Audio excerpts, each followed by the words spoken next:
સમાચાર રાજકોટમાંથી કે જ્યાં પરસોત્તમ રૂપાલાએ કરી ક્ષત્રિય સમાજને અપીલ।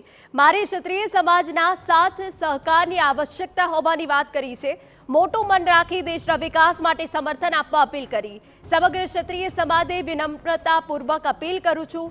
એ સાથે ક્ષત્રિય સમાજના આગેવાનો મને સમર્થન આપવા લાગ્યા હોવાની વાત પણ રૂપાલાએ કરી છે। ક્ષત્રિય સમાજના આગેવાનોનો આભાર માનું છું।